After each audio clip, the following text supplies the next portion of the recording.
All right, so we're back to now that we're back on topic. Um, now I introduced y'all to GMO seed debt. Now this is really the sickening part about it. So Bayer owns the patents to the GMO seeds, right? The seeds that are Roundup ready. Bayer also owns Roundup. So Bayer controls all the means to be financially successful in agriculture. If we look at my dictionary cited by Webster definition on what a monopoly is, it is exclusive control of a particular market that is marked by the power to control prices and exclude competition, and that especially is developed willfully rather than superior product or skill. Now, is this not exactly what's happening in the agricultural industry, where they subsidize overproduction of crops and give no benefits to those who are farming organic?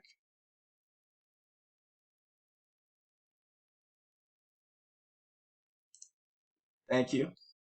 And then here's some wise words from my friend Peter Marks to detail the scope of the issue.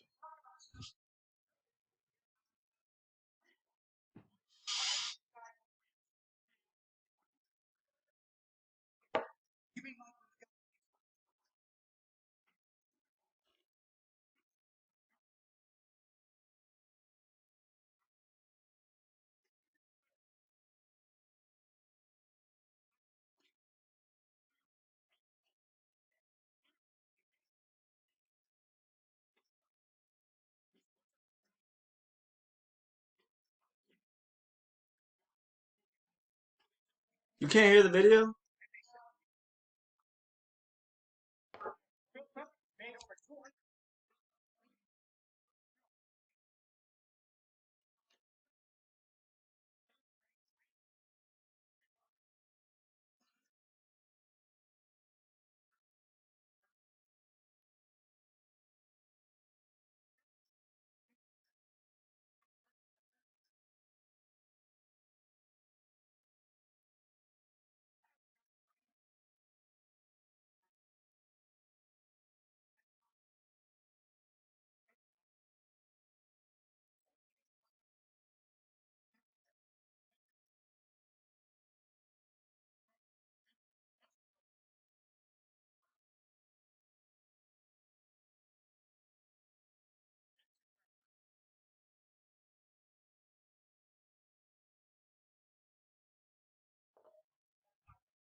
I don't really think there's a more effective way in putting it. It's obvious the whole system is stemmed by corruption, and it's not going to change because the people who benefit off of the corruption are the same people who make the rules. And it honestly pathetic. Um, and honestly, the craziest part of the issue is how easy the solutions are. I mean, it's a pretty straightforward process. You can see this in New Zealand. I seen the case study. I'll present it to you. Um, prior to um 1984, over 40% of income, 75% in some industries of agricultural income was government funded. It's stronger than it is here. Here it's only 13.5%. Um, Post 1984 election, they removed the subsidy program. There was some short-term pain. 5,000 farmers left the sector, which amounts to 1%. Land value did fall for a little bit, and there was costly change to infrastructure. Obviously, is going to happen when you're, changing a whole system. But the long-term gain, there was increased efficiency, productivity, and market diversification. Um, Many parts of the agricultural industry seen massive growth, like wine, kiwi, goat, and sheep. By the year 2000, the agricultural industry was growing at twice the rate of the wider economy. But what they tell you in the U.S. House of Congress is that removing subsidies is going to mess up the whole market and ruin it for farmers. Coincidentally, New Zealand grows Manuka honey. I consume Manuka honey often. I put it in my coffee in the morning. It is known as the healthiest form of coffee because it's high MgO level, which is antibacterial, antiseptic, and it's only grown in New Zealand and parts of coastal Australia. They embraced their local ecosystems and the unique things that that area has adapted, and it's so great for you. And you can it's Manuka honey is pretty expensive because it's unique to Australia. Now, again, think about this. We've lost 75% of plant diversity. We make medications with plants. We consume herbs and supplements holistically to prevent ourselves from diseases and sicknesses.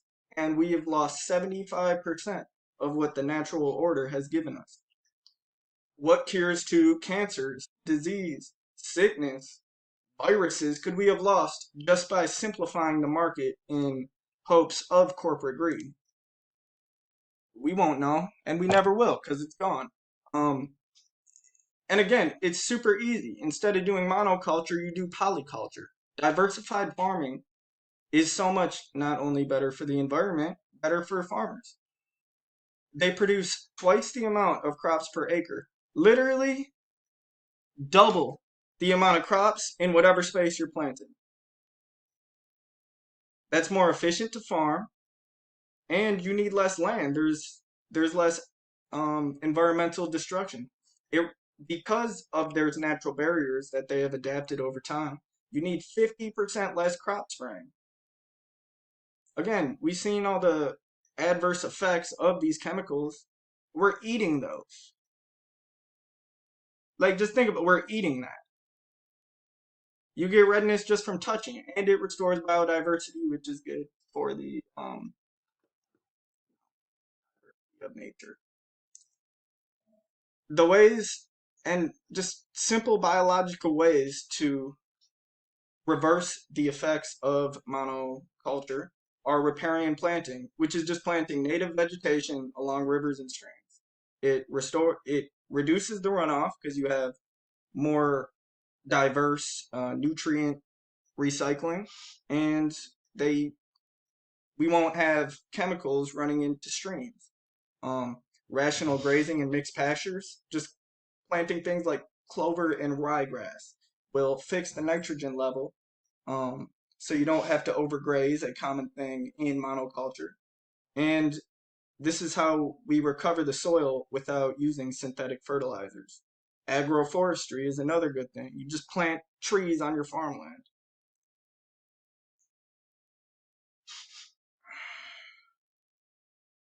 I really do think the solutions are on us though. Like we have to buy organic. We can't continue to support these ginormous brands who just continue to feed the corruption, like Walmart or Kroger. Like just sourcing from a farmer's market is so valuable.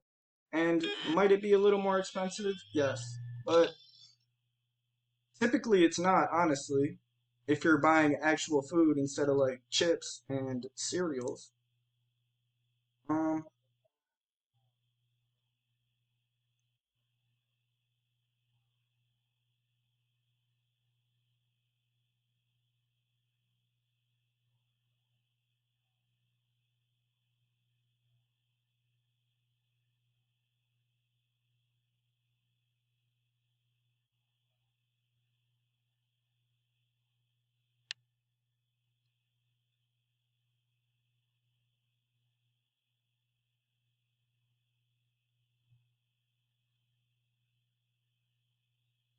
Why exactly? Why wouldn't I don't know. They keep trying to get more hands on the system. It's pretty obvious.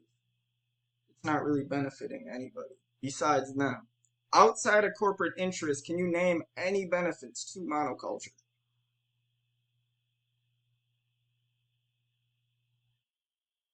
Yes.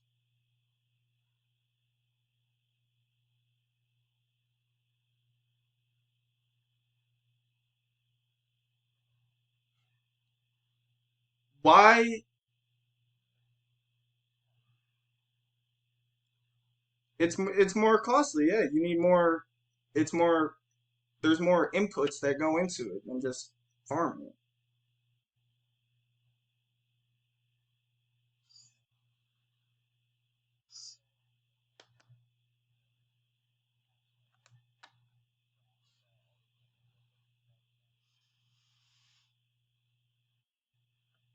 Are there any explanations to why the government would not offer similar advantages to those who participate in ethical farming practice?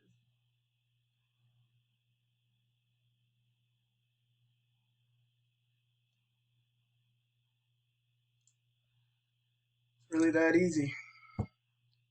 Well, thankfully, in the survey that we pulled, we asked if people would be more likely to support their local farms and, local growers. And yes, 99% claim they would. So there is like people are in support of the cause, but I feel like because there's no focus that it's an actual issue, this nobody really thinks about it. So you don't. So people go to Walmart and Kroger and da da da da da because they think it's cheaper. But again, it's not cheaper if unless you're buying like chips, you know, just mac and cheese, all these cheap things that have no nutritional value. Thank you guys for joining this. I am Jack Delgott. Um, I have developed some passion for this topic. It's been fun to really look into, and honestly, it's just been shocking at all the fallacies that happen in this industry. This is my works cited. If you want to verify any of these sources, all the information is from here. Does anybody have any questions before we wrap this up? No? Well, yes, sir. Hey, I'm just here. I'm just here to teach.